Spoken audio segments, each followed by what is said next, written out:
Diesel के दाम 10 रुपये घट क्या गए। भाजपा के मूर्ख नेता और मंत्री लोग इसका श्रेय लेना चाहते हैं, पर इन मूर्ख भाजपा के नेताओं और मंत्रियों को यह नहीं समझ में आ रहा कि यह जो 40 रुपया की वृद्धि की गई है डीजल पेट्रोल में, इसका श्रेय और इसका जिम्मेदारी कौन लेगा।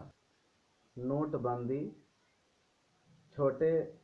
व्यापारियों के लिए एक युद्ध था और इन छोटे व्यापारियों को नष्ट करने की एक प्रक्रिया थी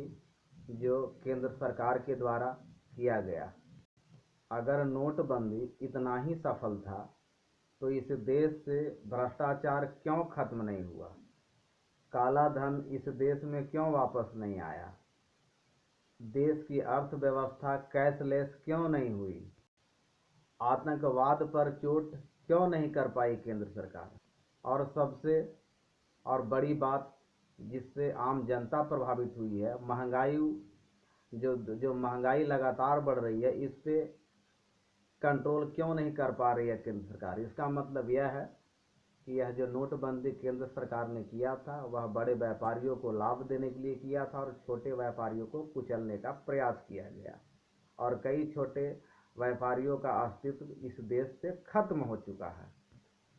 शायद आप सभी को मालूम नहीं होगा कि दुनिया की टॉप में 2% वैज्ञानिक जामिया मिल्लत इस्लामिया के थे। 16 वैज्ञानिक विश्व में शोधकर्ता के रूप में जेएनयू और जामिया के शामिल हैं और यह लोग लगातार देश का गौरव बढ़ा रहे हैं, पर केंद्र सरकार जेएनयू और जामिया को बदनाम करना चाहती है क्योंकि यह लोग आरएसएस के नक्शे कदम पर चल रहे हैं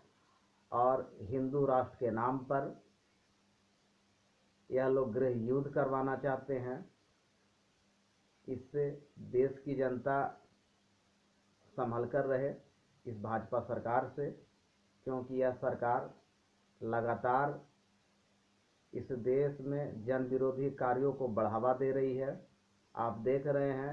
और सुन भी रहे हैं समाचार के माध्यम से कि चीन लगातार भारत की सरहद में घुसकर अब बस्ती बसाने की जो तैयारी थी वह पूर्ण कर चुकी है और कई